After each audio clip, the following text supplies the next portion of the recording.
नमस्कार, मैं ज्ञानेंद्र झा। आज छठ भारत का एक महापर्व के रूप में मनाया जा रहा है।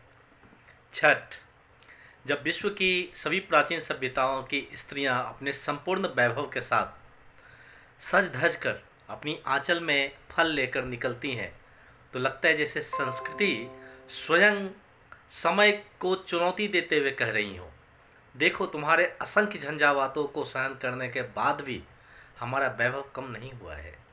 हम सनातनी हैं, हम हिंदू हैं, हम भारत हैं। हम तब से हैं जब से तुम हो, और जब तक तुम रहोगे तब तक हम भी रहेंगे।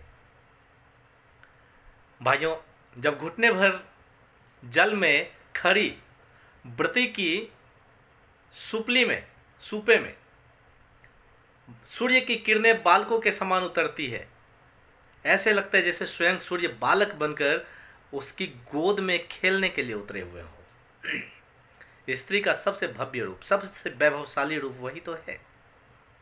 इस धरा को भी तो हम भारत माता ही कहते हैं, और भारत माता कहने वाले बुजुर्ग के मन में स्त्री का शायद यही स्वरूप रहा होगा। तभी ध्यान से देखिएगा, छठ के दिन जल में खड़े होकर सूर्य को अर्घ दे रही स्त्री, किसी भी स्त्री को देखिएगा जरा और सोचिएगा, आपके मन में मोह नहीं बल्कि श्रद्धा उपजेगी। छठ वह प्राचीन पर्व है जिसमें राजा और रंक दोनों एक ही घाट पर माथा टेकते हैं, एक ही देवता को अर्घ्य देते हैं और एक बराबर ही आशीर्वाद पाते हैं। धन का, पद का या लोभ मनुष्य को मनुष्य से दूर करता है, पर जो हमारा हिंदुत्व है, हमारा धर्म है, हमारी संस्कृति है, हमें एक दूसरे के साथ लाती है, हमें एक दूसरे से जोड़ती है। अपने हिंदू धर्म के साथ होने का सबसे बड़ा लाभ यह होता है कि आप अपने समस्त पुरुषों के आशीर्वाद की छाया में होते हैं। छठ के दिन माथे से लेकर नाक तक सिंदूर लगाकर घाट पर बैठी हुई स्त्री अपनी हजारों पीढ़ी की अजिया सास, ननिया सास की छाया में होती हैं, बल्कि उन्हीं के स्वरूप के रूप में होती हैं। उनके दौरे में केवल फल नहीं होते हैं, समूची प्रकृति होती है। एक सामान्य स्त्री सी नहीं, वह अन्नपूर्णा सी दिखाई देती हैं। ध्यान से देखिएगा, आपको उसमें कौशल्या दिखेंगी, आपको उसमें मैत्रेयी दिखेंगी, उनमें सीता मैया दिखेंगी, उसमें अनुसुईया दिखेंगी, उसमें सावित्री दिखेंगी, उसमें पद्मावती दिखेंगी, उन्हीं में लक्ष्मीबाई दिखेंगी, उन सबों में आपको भारत माता दिखाई देंगी। इसमें कोई संदेह नहीं है कि उनके आंचल में बंधकर ही यह सभ्यता अपने हजारों वर्षों का सफर तय करती आई है और हजारों वर्षों का सफर आगे भी तय करती रहेगी। छठ डूबते हुए सूर्य की आराधना का पर्व है।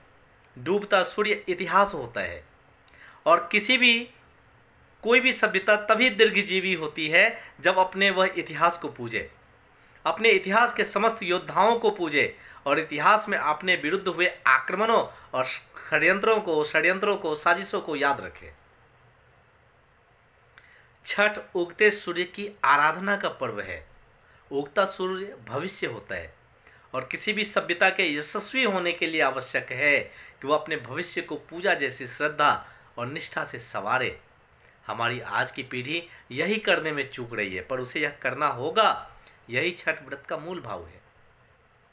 मैं खुश होता हूँ छठ घाट जाती हुई स्त्रियों को देखकर, मैं खुश होता हूँ उनके लिए राह बुहारते हुए पुरुषों को देखकर, मैं खुश होता हूँ उत्साह से लबरेज हुए बच्चों को देखकर। सच पूछिए तो यह मेरी खुशी नहीं है, मेरी मिट्टी की, मेरे देश की, मेरी सभ्यता की खुशी है, मेरे धर्म की खुशी है।